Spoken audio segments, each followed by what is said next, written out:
નમસ્કાર, news of war room સાથે હું છું ધ્રુવિશા. આપની સાથે સમાચારોની શરૂઆત કરીએ. દરિયાઈ જહાજો પર હુમલાખોરોની હવે ખેર નહીં. છેલ્લા થોડા દિવસથી દરિયાઈ જહાજો પર હુમલાઓના બનાવો વધી રહ્યા છે, ડ્રોન એટેક થઈ રહ્યા છે અને એટલે જ ભારતીય નૌસેના દ્વારા આ નિર્ણય લેવામાં આવ્યો છે. સમુદ્રી રૂટ પર ડિસ્ટ્રોયર્સ અને ફ્રિગેટ્સને તહેનાત કરવામાં આવ્યા છે.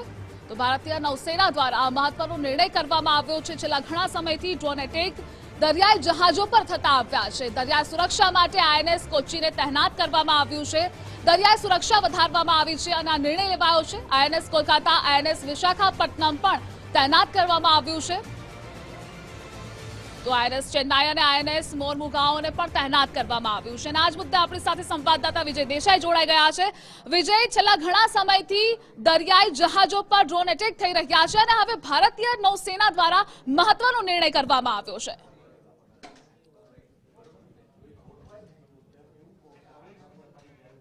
જી વિજય.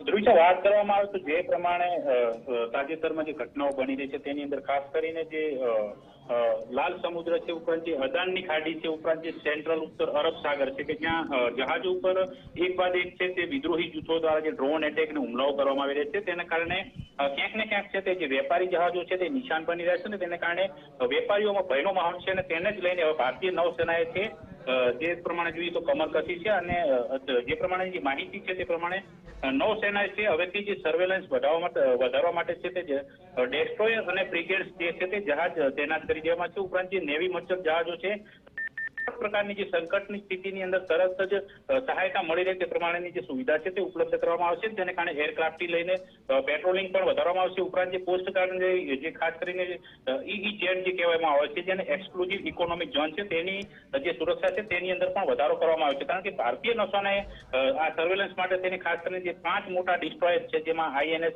Kolkata, INS Kochi, INS Chennai, INS Visakhapatnam અને આઈએનએસ મોરમુગાઓ છે તેને અરબ સાગરની અંદર છે સુરક્ષાની જવાબદારી સોંપવામાં આવી છે. કારણ કે રણનીતિક રૂપે જોવા જોઈએ તો આ મહત્વપૂર્ણ જગ્યાઓ છે કે જ્યાં તૈનાતીની ખાસ જરૂરિયાત છે. જે પ્રમાણે અમેરિકા સમર્થિત જે સંગઠન છે તે પણ બીજી તરફથી સુરક્ષાની જે વધારાની છે જવાબદારીઓ છે તે સંભાળવાના છે. કારણ કે જે પ્રમાણે યમનના જે હુથી વિદ્રોહીઓ છે, ઉપરાંત જે હમાસ ઇઝરાયેલનું જે યુદ્ધ ચાલી રહ્યું છે તેને કારણે લાલ સમુદ્રની અંદર અને એડનની ખાડીની અંદર એક બાદ એક છે જે ઓક્ટોબર માસની અંદર જોવા જઈએ તો 14 જેટલા મોટા હુમલાઓ છે તે જહાજ પર થયેલા છે.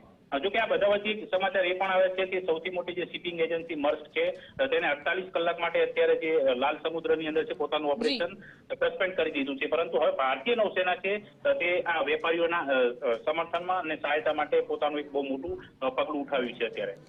વિજય, તમામ માહિતી બદલ આપનો આભાર.